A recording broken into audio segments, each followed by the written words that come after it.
Hey, mambo vipi? Karibu sana katika channel yangu ya YouTube. Bado tunaendelea na kujifunza jinsi ya kutumia application ya PowerPoint. Na leo kuna kitu kimoja muhimu sana nahitaji kukufahamisha kabla hatujaingia in deep ndani ya PowerPoint kwa kuangalia vitu mbalimbali ambavyo tumekuwa tukifanya navyo kazi mara kwa mara tunapotengeneza presentation zetu ndani ya application hii ya PowerPoint. Kitu chenyewe ni kuhusu undo, na undo hii kazi yake kubwa inakwenda kurudisha step moja nyuma ya kitu ambacho umekifanya.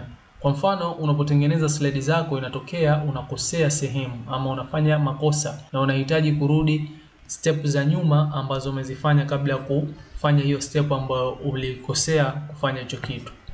Kwa mfano hapa mimi nita select text yangu, then nitaweka color kama hivi unavyoona. Kwa hiyo nimebadilisha rangi kutoka rangi ile ambayo ilikuwepo nyeusi na sasa hivi ipo rangi nyekundu kama hivi.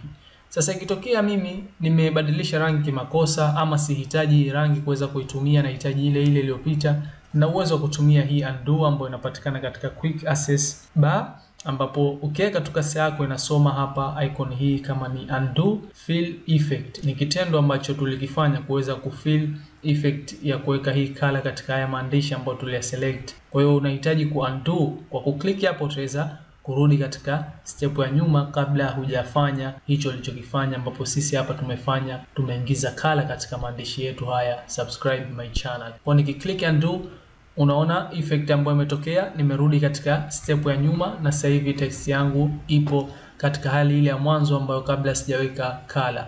Hivyo ndivyo ambavyo undo inatumika, na hii itakusaidia wewe sana unapokosea pengine katika kutengeneza hizo slide zako, katika kuweka content zako. Basi moja kwa moja utakuja hapa juu na utatumia hii undo kuweza kurudi kitendo kilichopita na kutengeneza kitu ambacho kipo sahihi.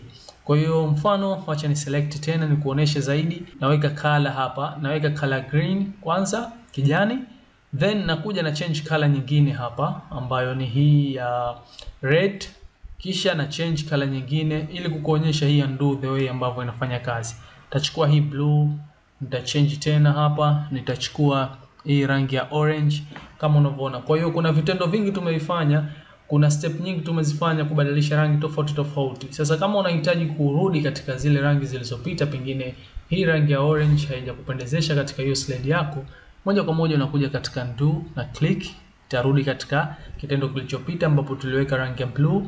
Ukiklik tena katika rangi ya kijani, ukiklik tena unarudi nyuma mpaka mwisho inafika katika hali ile ya mwanzo ambayo ulikuwa nayo katika hiyo presentation yako, ambapo ni hapa. Hata nikija sasa hivi katika undo siwezi kuclick undo kwa sababu hakuna kitendo ambacho nimekifanya.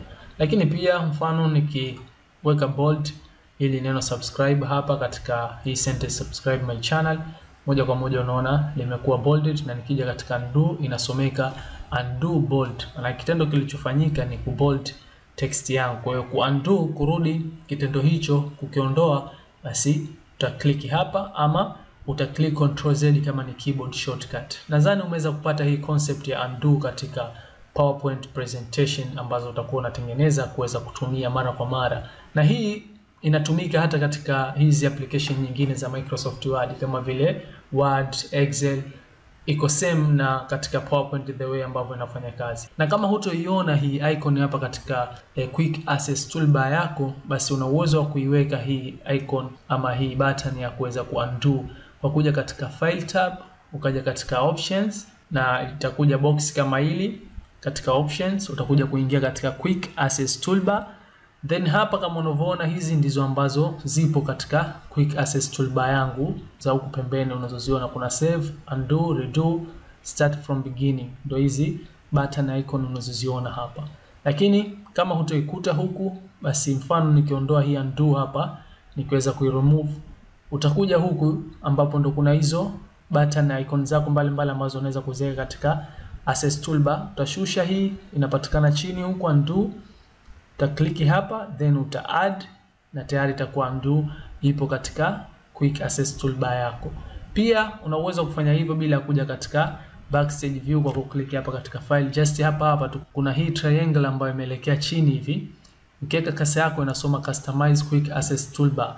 Ukiklik hapo una uwezo wa ku tick undo ikawepo katika quick access toolbar ama ku untick. Mfano niki untick unaona imeweza kuondoka ile undo, lakini nikiclick tena, nikiclick kuweza kuenable, nikitick na tayari inaonekana hii hapa undo ipo katika quick access toolbar yangu. So hivyo ndivyo ambavyo unaweza kufanya. Tukutane katika video ambayo itafuata, tutakuja kufahamishana kitu kingine. Leo nimehitaji tu kukupa hichi kitu kidogo, lakini ni muhimu sana kuweza kukielewa kabla hatujaingia in deep zaidi kuweza kujifunza PowerPoint presentations application. So ningeomba usubscribe channel yangu kama bado hujasubscribe, na ushare video hii na wengine ambao wanahitaji kujifunza, ili na wao wapate kuja kujifunza katika hii course ya Microsoft PowerPoint katika YouTube channel yangu. Asante sana, usikose video ambayo itafuata.